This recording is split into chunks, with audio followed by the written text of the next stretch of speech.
wabarakatuh. Di video kali ini, saya Azira Azhara, mahasiswa semester 2, Program Studi Penyuluhan Peternakan dan Kesejahteraan Hewan NIRM 03031979 akan mengolah data menggunakan SPSS mengenai materi analisis regresi linier berganda. Mengolah analisis regresi linier berganda, kita dapat menggunakan aplikasi statistik. Pengguna Mac sendiri kita dapat download di website Mactorrent.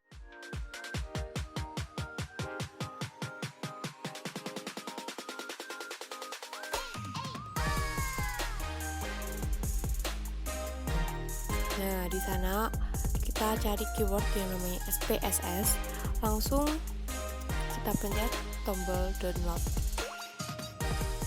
Setelah sudah terinstall, kita dapat mengolah data menggunakan SPSS.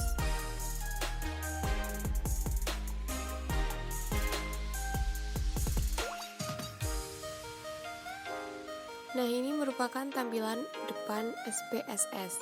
Nah, di sini ada yang namanya variable view dan data view.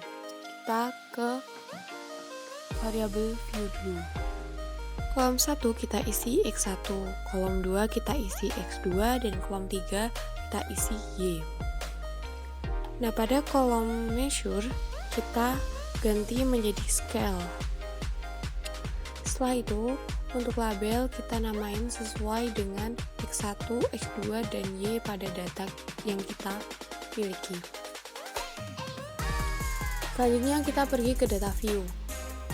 Di data view nanti akan udah otomatis ya, udah ketulis X1, X2, dan Y.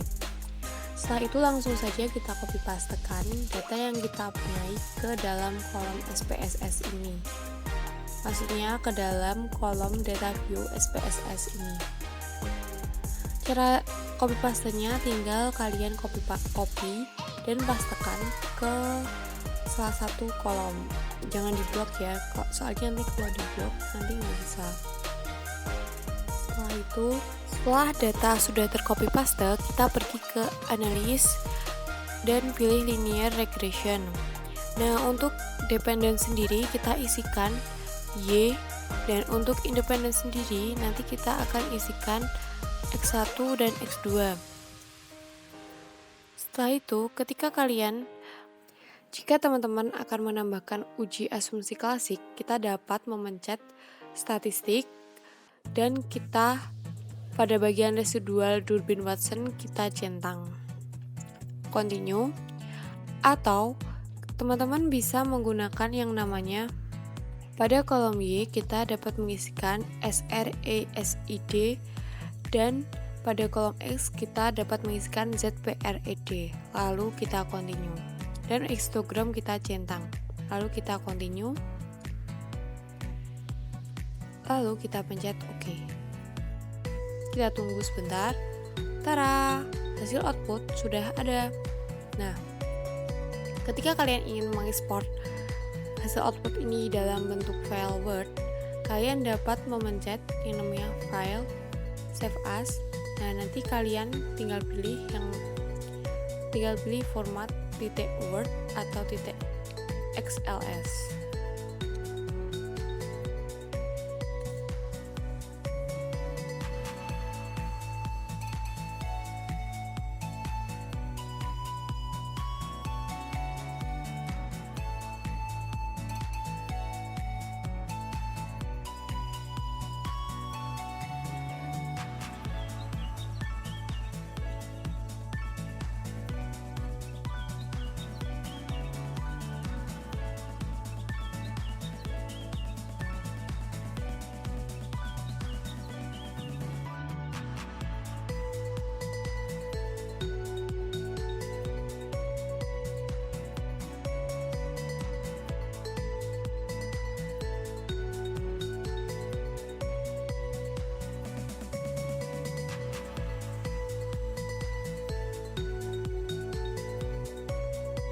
Pada hasil output, ada namanya tabel variabel enter atau remove.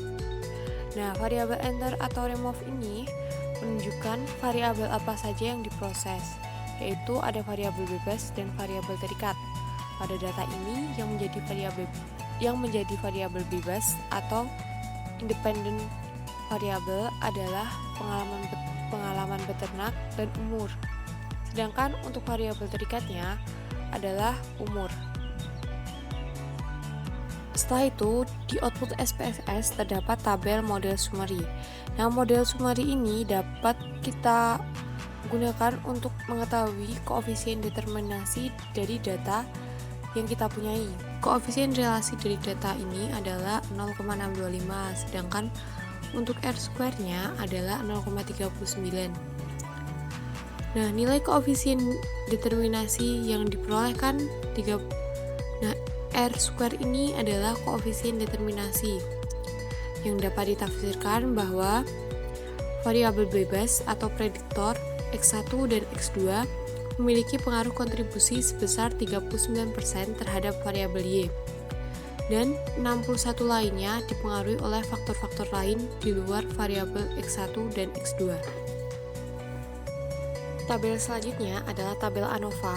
Nah, tabel ANOVA ini dapat kita untuk uji F dan uji signifikansi.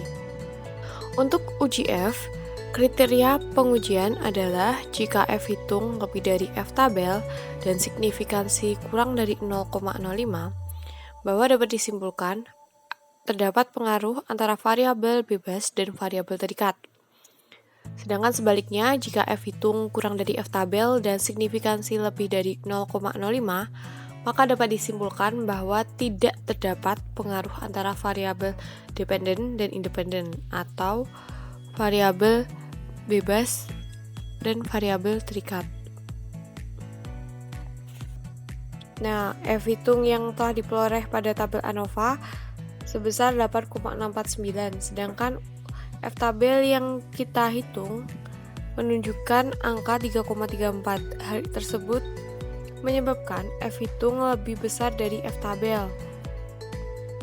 Sementara nilai signifikansi 0,001 yang menunjukkan kurang dari 0,05, maka dapat disimpulkan terdapat pengaruh antara variabel independen dan dependen.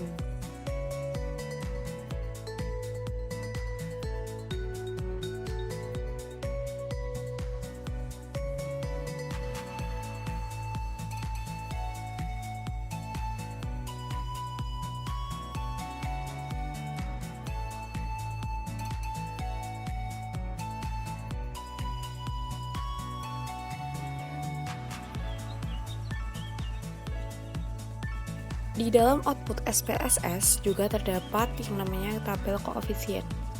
Nah, tabel koefisien ini kita gunakan untuk uji T dan uji signifikansi. Kriteria pengujian uji T adalah jika T hitung lebih dari T tabel dan signifikansi kurang dari 0,05, maka variabel independen dan dependennya signifikan. Sedangkan jika T hitung kurang dari T tabel dan signifikansi lebih dari 0,05, maka dapat disimpulkan tidak terdapat pengaruh antara variabel independen dan dependen.